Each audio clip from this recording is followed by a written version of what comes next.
Labas vakaras, labai malonu Jūs pasveikinti Vilniaus žydų viešojoje bibliotekoje, kur šį vakarą atidarome parodą, kurią mums paskolino Lenkijos institutas Vilniuje. Jinai vadinasi Talitai, kapotos, parišalai, pasakojimas apie Lenkijos žydų aprangą nuo viduramžių iki 20-ojo amžiaus. Parodos idėja gimė 2019 metais fondui Nomine Rosae gavus dovanų originalius prieškario audinius rastus sename žydų name senajame Sonče. Parodoje buvo eksponuojama 10 senųjų kostiumų, rekonstruotų remiantis Lenkijos žydų pasakojimais, rašytiniais šaltiniais, iškarpomis bei per 20 tarpukario metų siuvyklo sukurtais modeliais. Mesgi kviečiame šią parodą apžiūrėti virtualiai, čia esančiame kompiuteryje, pačius rūbus apžiūrėti, o jų aprašymus štai šioje parodoje. Na ir kadangi paroda yra apie žydų kostiumą, pagalvojame, kad būtinai turime apie jį ir pasikalbėti, tad pasikvietėme šį vakarą humanitarinių mokslų daktarę, kostiumų istorikę Rūtą Guzevičiūtę, kuris su mumis pasidalins savo žiniomis apie žydų aprangos istoriją. Šias žinias jis sukaupė rašydama knygą Žydų kostiumo klajonės laike ir erdvėje, publikuotą 2017 metais. Rūta Guzevičiūtė 1973 baigė Lietuvos dailės institutą, nuo 1976 dėstė Lietuvos dailės institute, Vilniaus universitete, Kauno valstybinėme universitete, Klaipėdos universitete.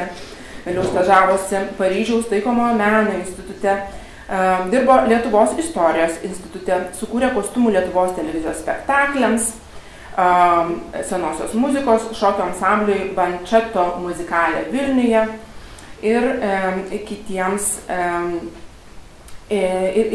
kitiems spektakliams. Mokslininkė parengė, publikavo 3 knygas. Pirmoji Europos kostiumų 10-20 amžius 2001 metais išleista, tarp rytų ir vakarų 16-19 amžius LDK bajorų kostiumo formavimosi aplinkybės ir pavidalai 2006 metais publikuota, ir žydų kostiumo klajonės laike ir erdvėje 2017 metais išleista. Ji Lietuvos ir užsienio leidiniuose paskelbė daugiau kaip 20 mokslinių straipsnių. Taigi kviečiu Rūtą čia ir pasinersime dabar į žydų kostiumo istoriją. Ten su tais straipsniais tai 3 kart daugiau. Čia ir būna. Čia publikuojama daug, o parašo mažai. Girdėjau nuogąstavimų, kad nėra didelio ekrano, nebus į ką pasižiūrėti.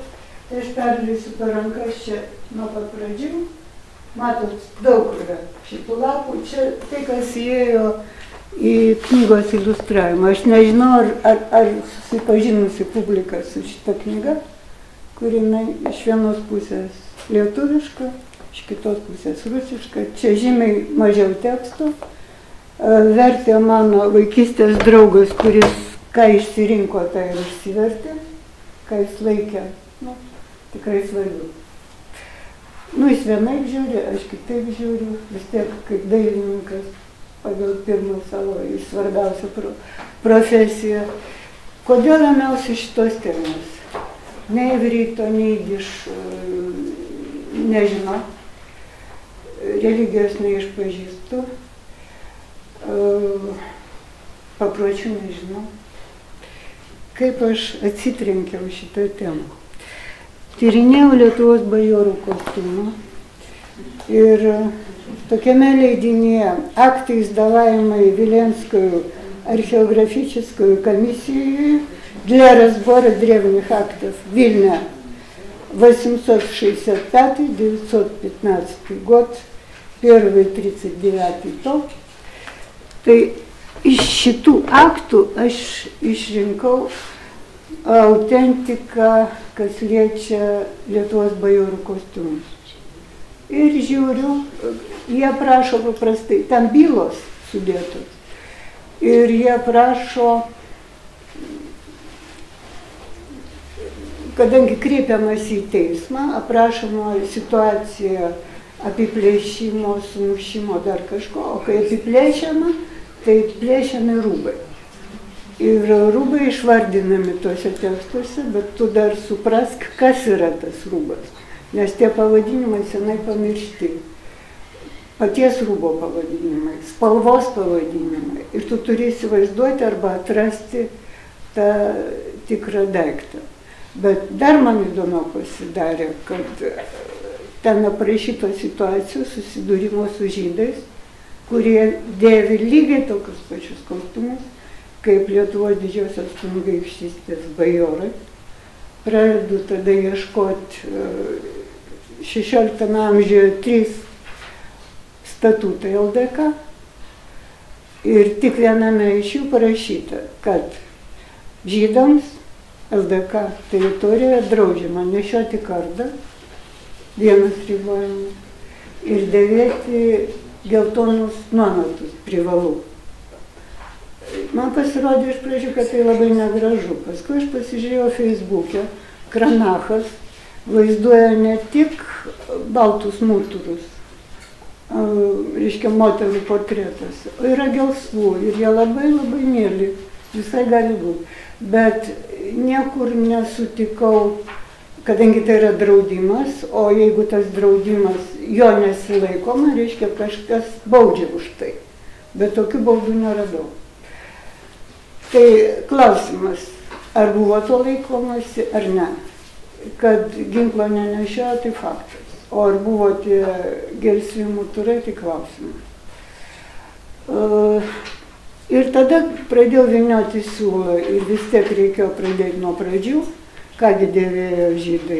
Ir jie dėvėjo, kaip jūs matote, tose lapuose, nuo elementariausių, kada gyveno Sinajaus pusiasalyje, nuo klubų raiščių, toliau einama, kadangi tai ten, kur jie gyveno, tai yra Egipto aplinkoje, tai pakankamai turtinga valstybė, sėsli, gaminanti daug audinio. Kadangi daug audinio, tai tą audinį galima buvo susivinioti, taip kaip į sarį Indijoje. Ir ta forma yra užfiksuota ir Babilone, ir tais visais ankstyviausiais laikais, kai dar nieko nereikėjo formuoti. Užtenka įsisukti ir viskas. Sekantis etapas atsiranda marškiniai. Toks įdomus dalykas, kad išklotinė, tai ne visai marškiniai mūsų supratimus. Jie neturi pečių juostos susivimo, sukirpimo, kaip nori. Išklotinė yra kryžius. Ir tai labai aktualu krikščionims. Ir tokiu būdu jie ant savęs nešiojo kryžių. Bet tai visiškai netrukdė ir žydams dėvėti tos pačius marškinius. Tai dar vienas etapas, rūbas velkamas per galvą. Bet ir tai ne pabaiga atradimų, čia atradimai nebe galo. Yra klajoklių tautos, sarmatai, skitai, čia vienas laikmetis maždaug. Yra Persija, irgi klestinti valstybė, kuri lengvai priima daugybę aprangos naujovių, kurias atsineša va tie klajokliai, klajoklių imperijos. Kaip jie klajoja? Ant žirgo. O raiteliui būtinos kelnės. Iš čia atsiranda toje aprangoj, kuri puikiai apsijo be kelnių, jau ir kelnės. Kelnė, šarovarė, persų senąją kalbą, farsi. Tai yra žodis persiškas, persai priklauso, farsi priklauso indoeuropiečių prokalbiai, tai yra mes giminingi, ne tiurkų, o indoeuropiečių. Ir taip ateina kelnės labai plačiai paplinta po pasaulį. Sekantis etapas yra rūbas neįsivelkamas per galvą, o įsisiaučiamas. Tai yra toks halato tipo arba kaftano tipo drabužis, kurį irgi pirmiausiai raiteliai dėvi. Nes jiems labai svarbu ergonomika, kad ten nesiplaikstytų tie audiniai, kaip jiems patinka, o ir netrukdytų jiems joti. Šitas rūbas irgi lengvai ateina Ir mes jau matome tam kai kuriuose piešiniuose jau Egipto faraonai su kaftanu arba chalatu, kaip jums labiau patinka vadinti. Ir toliau mes matome tokius dalykus kaip turbanas, kuris būtinas kaitrios saulės šalyse, kuris nešiojamas nepriklausomai nuo religijos. Turbanas arba čelma. Turbanas tai vėlgi žodis iš farsi kalbos. Tas pats turbanas yra galvos danga augalo, kuris vadinasi tulpė. Tai yra identiškas pavadinimas vieno ir kito. Turbanas ir tulpė vienodai vadinasi. Dabar dėvi taip pat vyrai ir moteris. Žydai melunor. Kas tai yra? Tai audeklas apsuktas aplink galvą. Jeigu atsitinka mirtis dykumoje, kaip į savaną įkapės suvyniojamas mirusysis ir palaidojimas. Tai va tokią prasme neša turbanas. Ten paskui įvairios atmainos religinės. Pavyzdžiui, Mahometas tarsi, kai kalbėdavo savo kalbas, dėvėjo juodą turbaną su skiaute, reiškia, kabančia. Dar svarbu, iš kokio šono, iš kairio, iš dešinio, dydis, forma, visa tai pasidarė svarbu ilgainiui. Bet esmė tokia, va šito galvos apmokalo. Dar galima buvo į jį susivynioti įvairiausius kažkokius brangius daiktus ir nešiotis ant galvos, sakysim, kontrabandą, ginklus, dar kažką. Tai tarsi tokia kuprinė ant galvos. Ir kaip sakiau, vyrams ir moteriams ir nepriklausomai nuo religijos. Kai musulmonai ėmė labiau spausti žydus, jiems buvo liepta nešioti geltonus turbanus. Vėlgi, ar to buvo laikomasi ar ne, tai klausimas.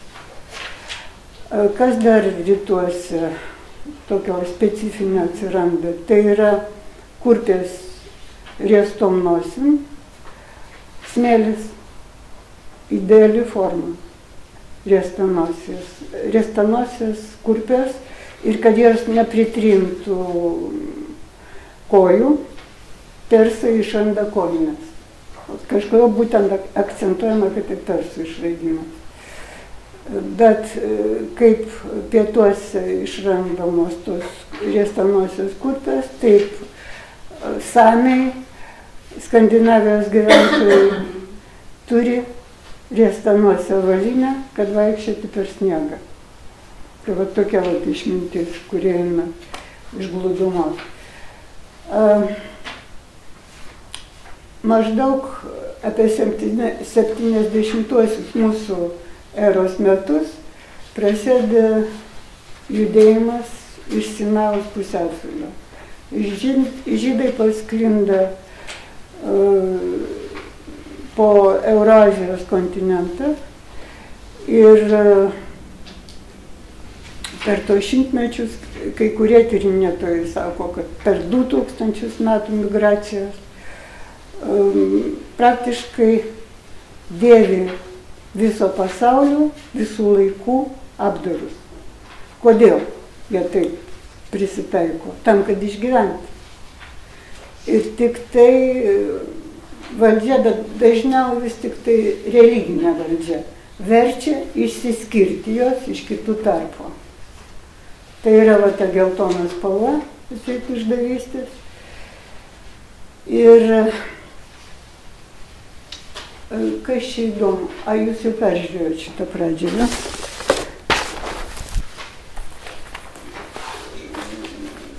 Nieko tokio grinai specifinio apdare praktiškai nelieka, išskyrus talitą.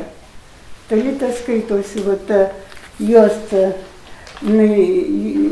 juodom arba mėlynom driūžėm. Čia ryša su giminė, kurios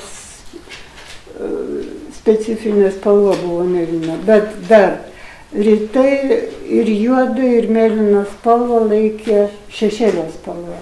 Tai yra ypatingai vertino. Be to dažymui buvo naudojami specialūs moliuskai, kurių ilgainiui neliko, paskui buvo panaudojami kiti. Ir dabar lygiavertė spalva, ir juoda, ir mėlyna galima ir tokia nešioti.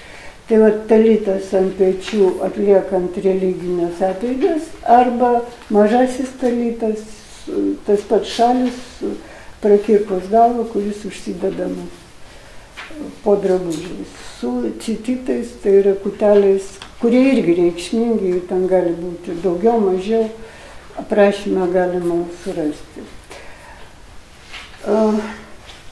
Kas liečia, ten jeigu jūs pasižiūrėsit, lentelė yra spalvota egiptietis, atrodo egiptietis, o iš tikrųjų galbūt žydas, nes iš nedaugelio šaltinių, kurios surinko toks braižytojas Rubensas, netapytojas, tai va, jis panaudojo tą lentelę, tyrinėja, jis mato ten teisus, jis mato tatuiruotę, kas iš esmės žydams neleistina.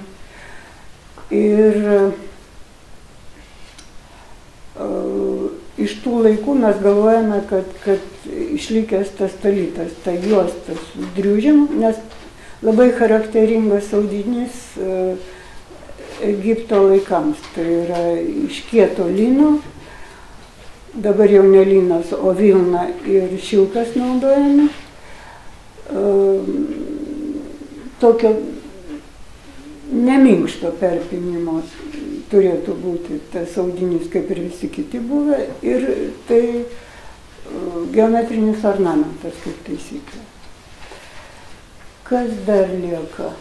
Nu, teisai tarsi juos turi, va, tas egiptietis arba Egipto laikų žydas, bet yra dar toks laikmetis kaip rokokas, kuris labai įdomiai paveikė kostiumą. Ir jeigu ne perukas, tai jūs Šardeno paveiksluose galite pamatyti tokius mielus portretus su berniukais, su peisiukais, tokie yra. Galima ir su tuo rišti. Nes, pavyzdžiui, kelnės, kurios, kaip sakiau, atsirado iš klajoklių, perėjo į Persiją ir buvo mielai priimtos ir paskui pasklido per visas kitas tautas ir šalis. Jos šarovarais vadinamos. Paprasčiausiai ilgos ir plačios kelnės. Vėlgi nešiojamos vyrų ir moterų. Ir čia yra vienas momentas, nes jūs, kai susipažinsit su tais labai protingais užrašais, rasite, kad Toroje randame reikalavimo aprangai sistemą, pavyzdžiui, viena jų draudimas moterims dėvėti vyriškus rūbus ir atvirkščiai. Dabar klausimas. Rytuose moteris negali be kelnių. Tai kur čia vyriškas, kur moteris?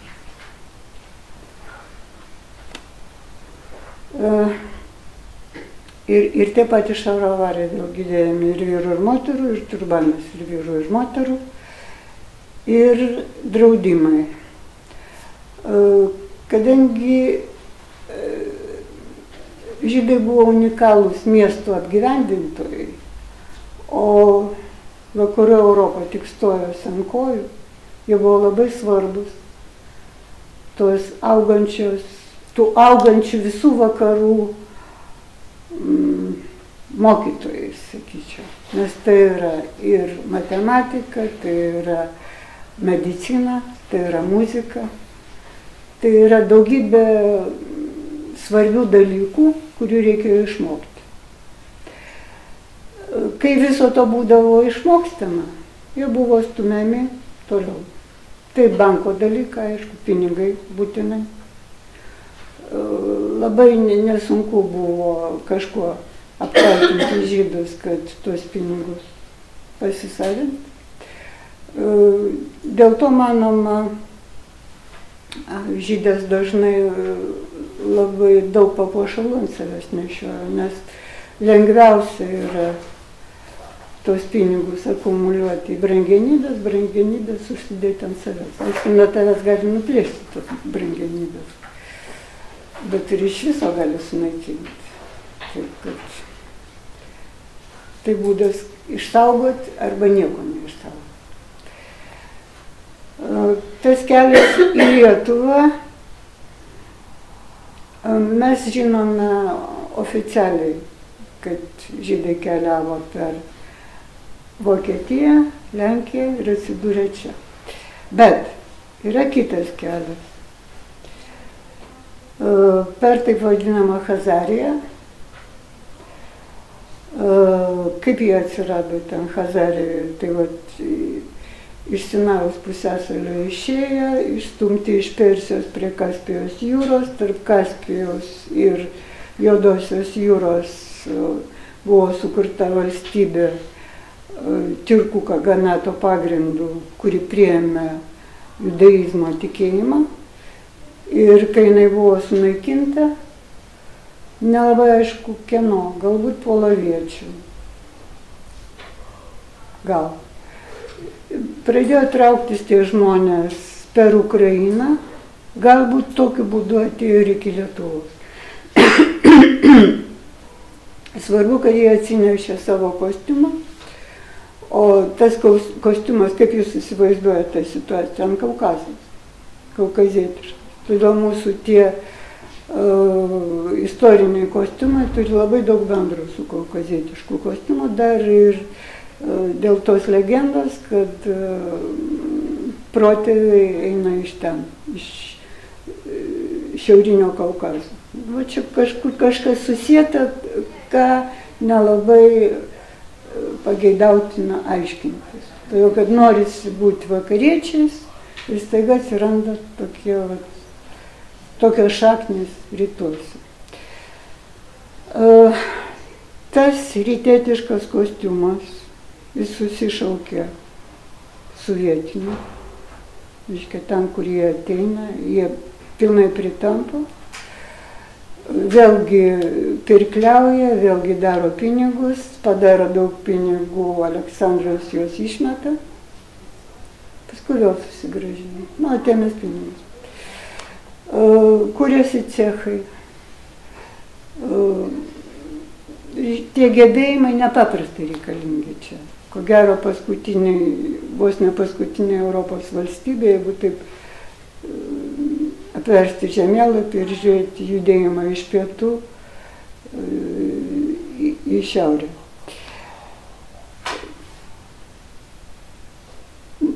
Ir va čia, kaip tik tai, kur aš bylose susidūriau su to identiškumu kostiumu. Ir tas bandymas per statutus, kurie beje visi 3 statutai Lietuvos, parašyti senovės baltarusių kalba. Jūs galite ją vadinti gudišką, kokią norit, bet faktas tas, kad jinai ne lietuviška ir ne lenkiška. Ir labai įdomu, kad bylos irgi visos parašytos šitą senąją kalbą ir kažkur nuo 16 amžiaus vidurio tik prasideda lenkiškas turinys tų bylų įrašymas. Ir jau visai jaučiasi, kad keičiasi epocha. Bet tas rytietiškas arba vadinamas sarmatiškas kostiumas, jis egzistuoja ilgai. Ir tik maždaug po Kostiuško sukilimo 1794 metais, nes sukilimas irgi eina su tokia, reiškia, tautinė dvasia ir visų kitų, prasideda ir bandymai, ir gana aktyvus toks antplūdis, kad reikia, čia kaip 19 šitą, kad reikia vis tik keisti savo išvaizdą.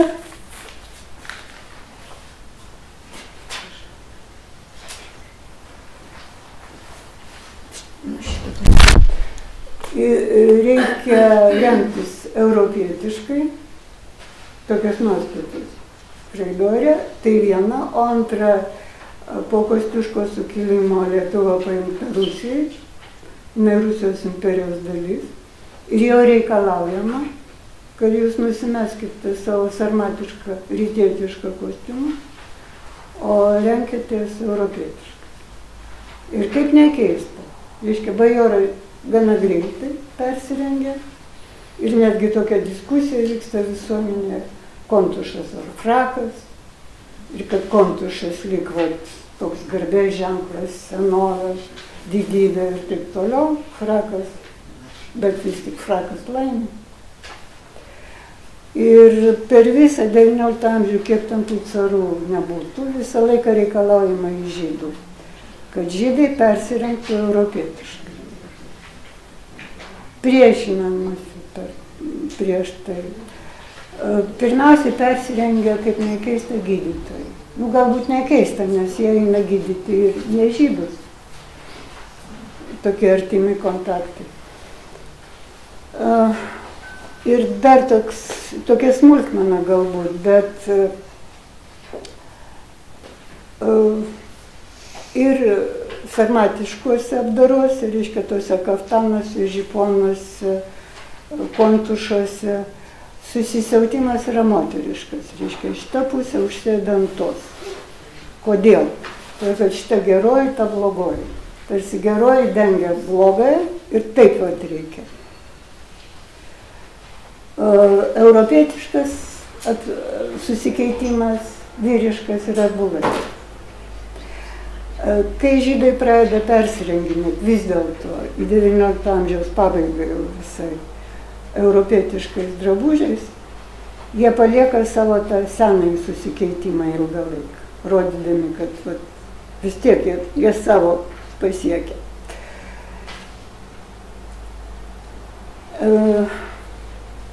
Kas dar svarbu čia?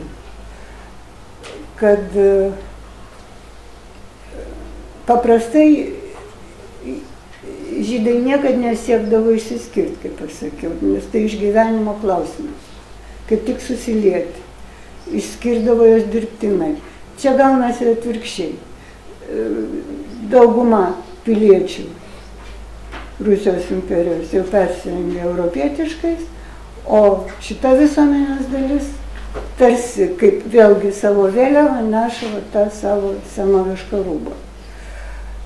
Ir dar įdomu, kad per sukilimus 830–863 metų bajorai išsitraukė savo senąjį rūbą, atsirengė sarmatiškai, pasijuosi juostomis. Dar pamiršau pasakyti, kad žydiškame kostiume daug kas simboliškai. Pasijuosti juostą, tai yra atskirti tą chtonišką negerąją dalį nuo gerosios. Reiškia, nuo viršaus, kuris yra dieviškas, o čia ir dar tokie žaidybiniai momentai, kad krikščionys giliai tikintis savo išsiskuta tonzūrą, o žydai atvirkščiai užsėda kipą ant tos vietos. Ir vieni ir kiti aiškina, kad taip arčiau bendrauja su Dievu. Nu, kadangi aš netikša, tai aš turiu teisę dar taip pasižiūrėti tą klausimą.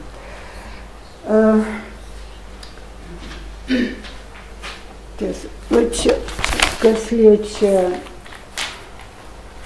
hasidus, labai menkai yra telikę iš jų kažkas.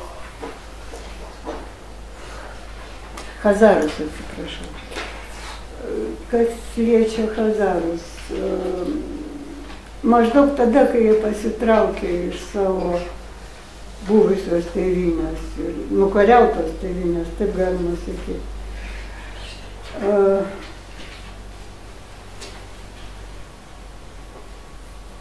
Jie atsineša, galbūt su jais kartu, galbūt kaip tik tie poloviečiai, kurie juos nukariauja, atveža, ko gero, nes tai sunku, akmeninės bobos į maždaug Prūsijos teritoriją. Tos Prūsijos, kuri dar Prūsija, ne vokiška Prūsija. Nes jos pasklidusios be galo dideliai teritorijai. Tos akmeninės bobos, tai antkapiniai paminklai, kuris gali rasti vyrų ir moterų atvaizdų su tam tikra atributika, užuominom į drabužius, galvos apdangas, papuošalus ir visa kita. Iki šiol neaišku, ir Bumblauskui neaišku, pavyzdžiui, kaip tos akmeninės bobos pas mus atsirado. Bet va, tai vienas kanalų, kaip tai galėjo ateiti. Galbūt buvo kitaip, nieks neįrodė kol kas. Ką čia dar? Dar nepasakyti. Ta riestanose avalinė, kai į rytus atklydo kryžiuočiai būriai vaduoti Šventąją Žemę, matyt, sukėlė didelį vakarų susidomėjimą, nes jie pasisavino ilganosios kurtas, bet jos pasidarė neberiestanosios, jie ištempė. Tai yra prasme jos visiškai prarado. Ir kuo ilgesnė nosis buvo, to reiškia aukštesnis visuomeninis laipsnis buvo to žmogaus. Ir yra tokia miniatiūra, kur dvi kariuomenės susidūrė ir matyt ypatingai nepatogiai avalinė buvo, jie visi nusikirpo savo tas nosis ir jie tam vietos vyksta mūšis ir ten kažkur tas apalas voliojasi. Paskui, kas liečia turbanus arba čiaunas, dalykas labai įdomus, labai įvairių yra, neįtikėtinai daug. Ir mūsų nuometas yra ne kas kita, kaip mūturas, čiauma arba, jeigu nori, turbanas, kuris, jeigu jūs pasižiūrėsite į kazachų arba kitų tautų galvos dangalus, jūs ten surasite analogijų labai artimų. Reiškia, vat, iš tokių gilių tolumų ateina šitas galvos apdangalas. Ir aplamai tautinis kostiumas, taip vadinamas, tai yra sankratą to, kas yra buvę madoj, kaip taisyklė. Nes jeigu šaravarai, kai jie tik atsiranda, tos kelnės ilgos, tai maždaug nuo rokoko epochos jos pasidaro va tokios. Reiškia, jos pūstos, bet jos užsibaigia po kelių. Ir iki šiol pas chasidų yra tas ilgis po kelių. Kai atsitinka didžioji prancūzų revoliucija ir kilotai, visai kilotai, tai priešingos jėgos, kur kilotai tai yra tos kelnės po kelių, kurias kaip dėvi avį nešioja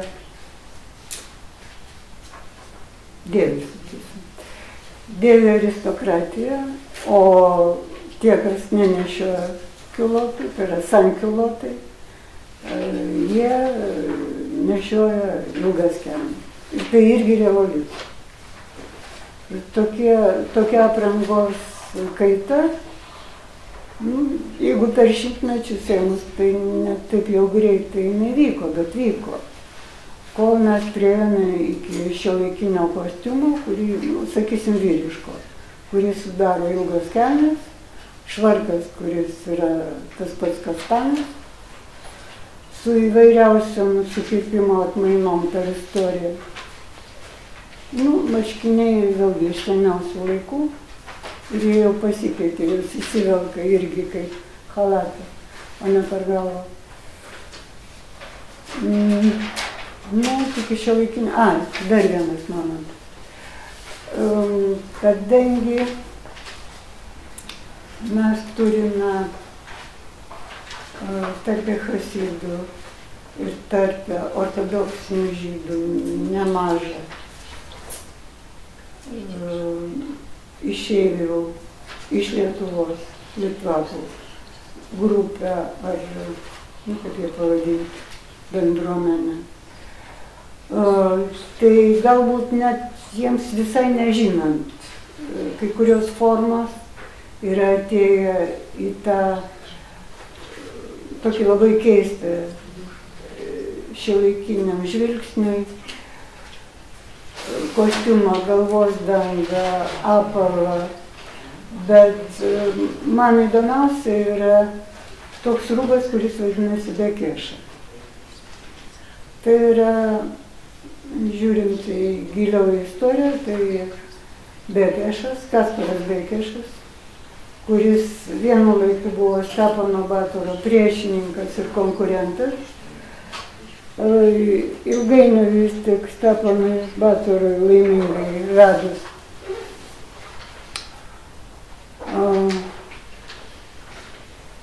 ir tapus karaliumi Lenkijos ir Lietuvos didžiojo kunigaikščiu, jis tapo jo draugu ir pasimirė Vilniuje, arba bent jau LDK, bet palaidotas tikrai buvo Vilniuje, prie Vilnelės, ir tas Batoro kalnas buvo nuplautas Vilnelės maždaug 1830 metais.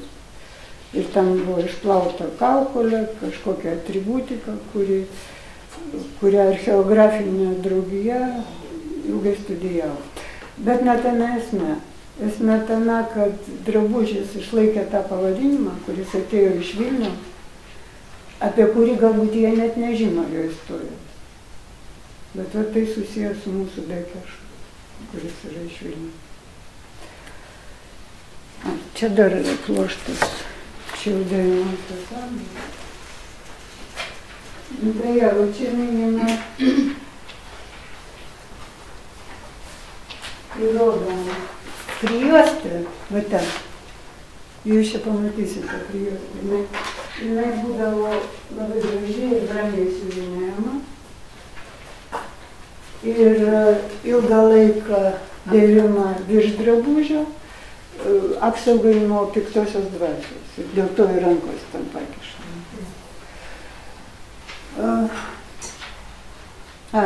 Dar toks dalykas, kad rašoma, kad ortodoksai ir hasidai labai nemėgsta kaklaraiščių.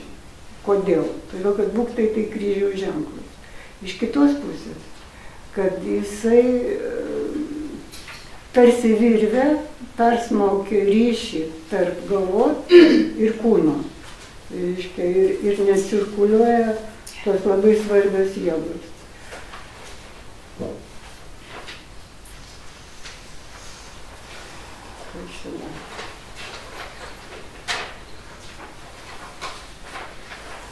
Nu, tuoj lauksiu klausimų iš jų, jeigu yra. Nes, šiaip tai, aišku, reikėtų susipažinti su šią knygą, kad būtų ko klausti. Taip. Pasakyti, dėl ko, dėl tonas spalva? Judo jo, tai judo spalva. Bet tam tikrų atspalvių, nes vėlgi kitokio atspalvio, tai yra saulė, tai yra auksas, tai yra švietimas. Purvinų šiaudų, taip aprašo tą atspalvį, kuris yra niekintinas. Bet dėl toną sužymį tokį visą laiką sudarystas, kad dėl toną būtų... Matot įvairiai, nes jeigu jūs ten pastebėjot, ten, kur renesanso laikotarpis, Italija, tai apvalus ženklas jis raudonas.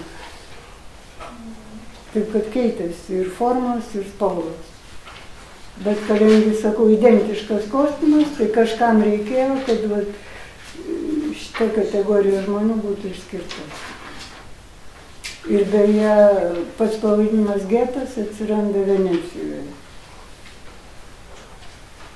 kur atskiriamas rajonas. Prašau? Sakau, kaip priskolina per daug Venecijai pinigų. Taip, tai čia be abejo, tai pagrindas. Ir be to nesuprantama tolima religija, kaip tolima? Žiūrint, kaip žiūrėti. Tiek jinai monoteistinė.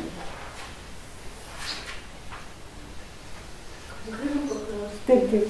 Dėl tų akmeninių baubų, koks čia ryšys yra, nes šitas gi uždrausta vaizduoti. Jūs pasižiūrėkit į Wikipediją, yra tokia dura šventovė Sirijoje, jinai išrinkta visa medžiaga muziejuje. Absoliučiai pilnas vaizdavimas žmonių pilna apranga, nuo galvos iki kojų, rankom kojom, spalvota, dūra, euro A, va tai per brūkšnį rašoma, ir Sirijos vietovė. Prašau? Įsivedat internete va šitą pavadinimą ir gaunat vaizdą. Tai nepriklausomai nuo to, kas draudžiama, vėlgi toj pačiai knygoje jūs galite pasižiūrėti maždaug baroko ir rokoko laikotarpis. Draudžiama, draudžiama, draudžiama, draudžiama, tą ir tą ir tą ir tą nešiot. Vienas draudimas, reiškia, toj pat seka kitas. Reiškia, to nesilaikoma, seka kitas, jo nesilaikoma, atsiranda Kas draudžia, aš paklausiau? Kagalas. Kagalas vietinis. Vietinė valdžia žydų. Ir tai labai svarbus autoritetingas organas, kurio negalima nesiklausyti, bet nesiklausoma. Tai kad mada svarbesnė. Mada toks parazitas, kuris eina per sienas, religijas ir nežino ribų. Jo labiau, kad žmonės gyvena toje aplinkoje ir jie nori atrodyti kaip ir kiti, ir elgtis kaip ir kiti, ir neribot save. Bet reikia išsiskirti. Dar yra labai seni šaltiniai. Tai jau šitie šaltiniai yra užfiksuoti. Galit perskaityti. Bet jeigu reikia su tokiais sandalais, tai šitų reikia kitokių. Bet jeigu tas pats smėlis, tai jau nosis varės tą ir prašau. Arba tie patys, vėlgi, vakariečiai, kryžiuočiai, ar kaip norite pavadinkit, atėjo į tą klimatą ir pamatė tos fantastiškus turbanus, jos įsimylė. Ir paskui jūs matote daugybę portretų su visokiais turbanais, Nyderlandų ir visų kitų. Ne dėl to, kad jiems reikia. Ne dėl to, kad nuo saulės, dėl to, kad velniškai gražu. Ir tik dėl to. Nes jie jokios funkcijos vietiniam sąlygom netlieka. O nuo kada moteris pradėjo turbano nebenešioti? Vienu ir tuo pačiu metu kaip ir vyrai. Čia kažkur, jeigu apie tą tulpės pavadinimą rašoma kažkur 6 amžius, apie patį žiedą augalą, tai matyti ir turbanas kažkur tuo metu sutampa. O čia, kai jūs minite tuos draudimus, tai čia visada minėjot iš žydų valdžios, kad neleidžia? Taip, kagalas yra žydų valdžia. O pavyzdžiui, kai per antrąjį pasaulinį karą, kai ten vokiečiai, prancūzai ribojo, neleidžia tam tikrais rengtis, tai čia jau visai kiti dalykai, čia neįeina istorinių kostiumų. O kai minėjot apie kostiumo struktūrą, tai čia viduramžiai buvo, kad kai išsirengė, kad kryžiaus formos sukirptas kostiumas, kryžiaus formos. Čia krikščionybės pradžia. Taip, nes tunika yra ankstesnė už marškinį. Marškinė tai visos pasiūlės, kurias mes turim šiandien. O tunika tai tiesiog perlenkta šalikas, jeigu nori, platus. Ir skiria galvoje. Prijuosta labiau tik žydam buvo būdinga vartovai? Jinai va tokia, jinai specifinė. Dar pamiršau, aš galvoju, kad visą laiką. Ir čia irgi rašoma apie tai, kad ištekėjusios žydų moteris privalėjo skustis galvą. Kad nei vienas vyras nepamatytų nei vieno plaukelio. O kadangi, ir vėlgi klausimas, ar tai nuo Egipto laikų, ar tai, sakysim, vėlgi rokokas barokas, kai nešiami perukai ir geriau skustis galvą, negu ten šūsis. Tai klausimas. Bet pakliuvus Rusijos imperijos valdžiom, persekiojimas ir šitas momentas. Ir policija sau leidžia tikrinti, ar nešiojama plaukų imitacija, nešiojami įvairūs turbano tipo antgalviai, čepčiukai įvairiausi ir netgi labai brangus, kur yra ir perlai, ir deimantai. Čia vėlgi būdas, reiškia, savo turtą nešiotis ant savęs.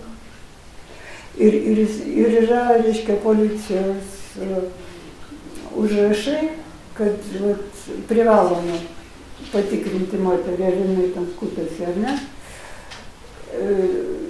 Ir pasipiktinę ten kažkokią žydų šeimą, kad be vyro sutikimo arba nepalydėjus vyrui, reiškia, atliekama ta procedūra, kad tai neleistina. Čia kelinta amžiuje? Čia 19 amžius. Ir iki to laiko ir viskas. Nematyt, bet čia tiesiog patvirtinimas, kad... O vėl tai buvo stengiamas taip išsiskirti, tai buvo pavojinga. Kitose tautose. O kodėl skaitot? Tokie reikalavimai buvo labai griežti tam aprangoje, kaip sakė, tušuose. Atvirkščiai. Aprangoje, kad tik ramiai, tyliai, bet neįsiskleidimai, dar kažko. Šitas susiautimas, jis yra daugelį tautų. Jis yra, jeigu jūs pasižiūrėsit ikonografiją, visame sarmatiškame kostiume, mūsų LDK didikų, yra susiautimas tas moteriškas. Ir irgi matyt kažkada buvo ta idėja, kad šitą pusę geresnį už kitą. Viskas sąlygiška. Aš tam norėčiau prie prijuošį, jeigu galima. Prie prijuošį? Jūs taip, prijuos tai vadinat tą. Jo. Ar tai buvo būdinga mūsų litvakams?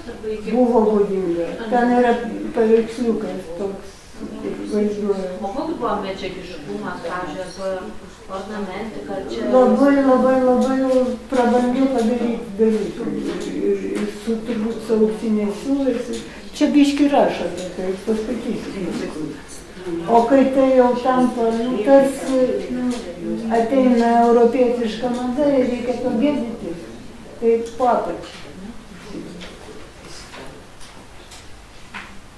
O kaklaraiščiai, jūs minėjot, kad vyrai nešioja. Čia matot, kaip rašo, kad yra hasidai, yra ortodoksai. Reiškia, vieni pripažįsta, kad kaklaraištis gerai arba blogai, o kiti atvirkščiai. Aš nelabai juos atskiriu. Reikia didelių specialistų. Tai išeina, kad iš to ta mada atėjo ir dabar vyrai daug kostiumas, tai jau su kaklaraiščiu. Be kaklaraiščio geriau. Toks užbaigtas gal. Į trejetas, tada į liemeną. Bet čia išytų šitas? Nebūtinai.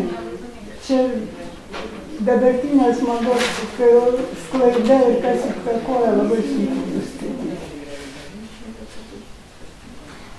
O dabar, ko gero, gatvė labiausiai įtakoja.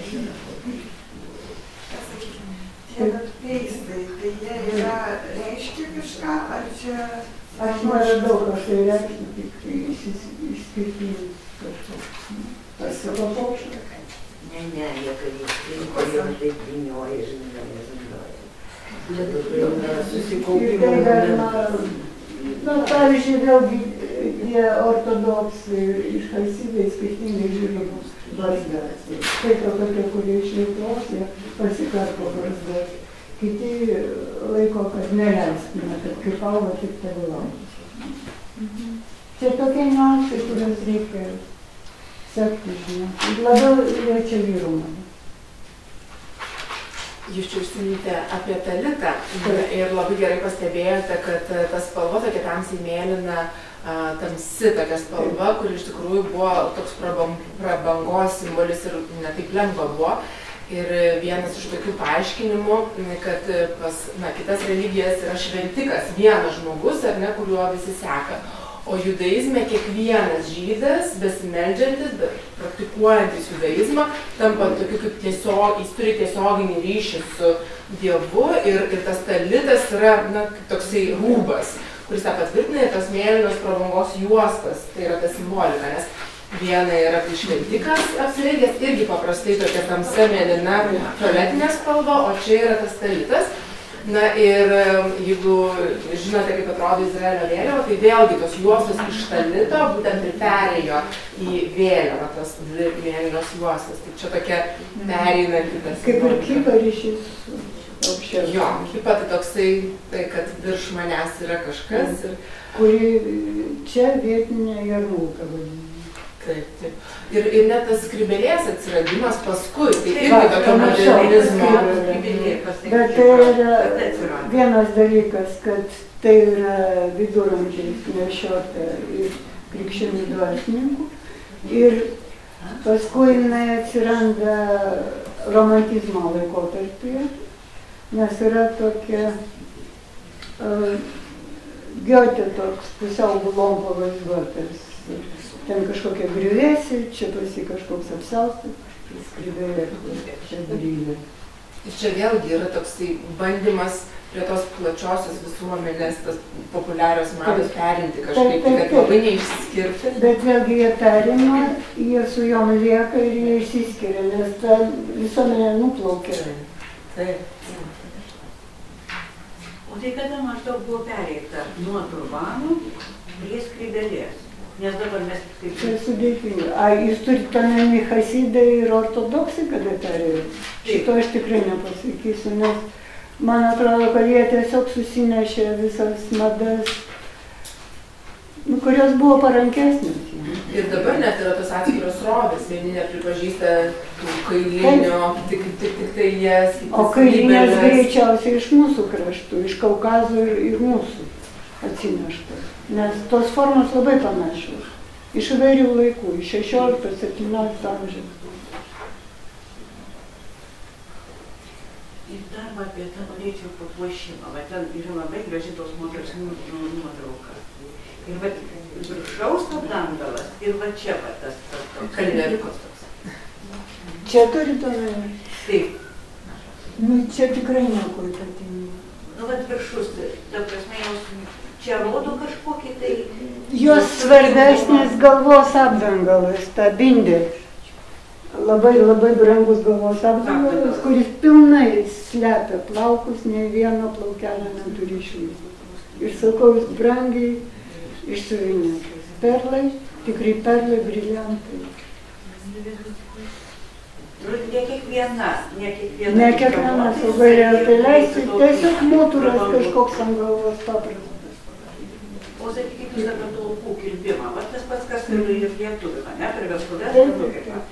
Tai buvo vienkartinis tas nuskutimas. Kaip aš suprantu, visą laiką turėjau. Nu, ten tiesiog šustų galva, jeigu visą laiką nešiot mūturą ant galvos ir auginti plaukus. Nu, bet mūsų, sakykime, lietuvės moteris, jums, nu, ta prasme, nukirpdavo, nenuskusdavo, bet nukirpdavo plaukus, ar ne? Nu, tikiuosi. Bet vienintelį kartą po to lietuvės galėjo nešioti kas. Galimai, aš šitų dalykų iki niuansų nežinau. Aš tai galiu paviršutiniškai pasakyti. Čia jau gilus papročiai, kurie jau net nežinau ar užrašyti. Čia va bus su papročiai susiję, su mada. Daugiau negu su drabužiais, papročiais jau iš to. Bet jeigu, sakykime, jie slėpė, kada jau buvo nebemadinga, ne, tas prijuostės. Ir ten yra tas sakinys, kad, nu, kaip ir tikėjau, kad net apsaugoto kažkokią netą prijuostę. Čia didelis tikėjimas, tikrai. Reiškia, tikėjime buvo tokios ne tik tai tuo, nu, dieviškos, bet tikėjimas buvo dar kažkokiam ir kitom jėgom, ar kaip. Kaip va ta prijuostė su tikėjimus. Misticizmas, taigi, begaliniai paplitęs yra. Jo, žydų religijoje iki šiol yra tas vaikų pašventinimas ir nuolat palinkėjimas ir yra tos maldos išleidžiant į kelionę ar ten namų irgi, nu, sakykime, kažkokia malda, kad saugotų namus.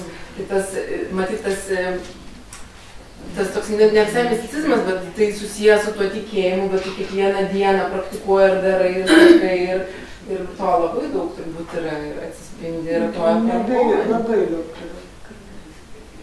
Tai oficialu ir neoficialu. Tai va dvi pusės. Chtoninio pasaulio jo.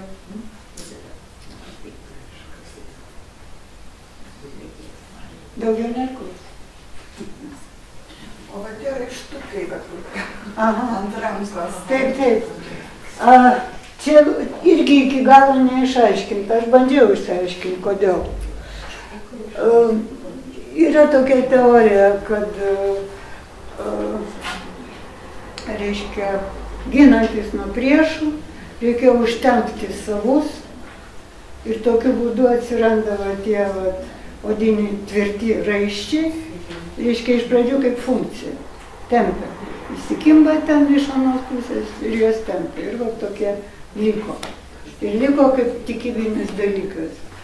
Nes prie jų čia pririšti šitie, prie šitų raiščių ir prie kaklo dėžutė su malda.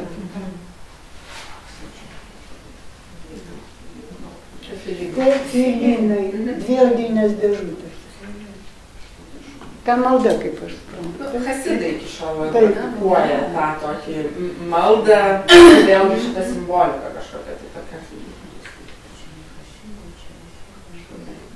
Labiausiai Chabad, taip ir dabar, bet labiausiai Chabad tas rolė yra. Ten labai daug žaidimo yra jų tarp. Labai griežtų nuostatų, bet ir žaidžiamas tokių. O gal galėtumėt paminėti kažkokį žaidimą? Tikrai negalėčiau, aš nesu įsigilinus. Aš tik galiu pasakyti, kad mano klasiokas, jis senai išvažiavo. Jis vedė dabar 2. ir 3. kartą. Ir jo žmona visai nuvedė hasidizmo pasaulį. Ir kitas mano klasiokas, kuris su juo buvo geriausias draugas, jie praktiškai išsiskyrė. Tai kad šitas maniškis pasaulietis, o tas reiškia visai pasimėlė hasidizmą. Tam pačiam Izraeliui.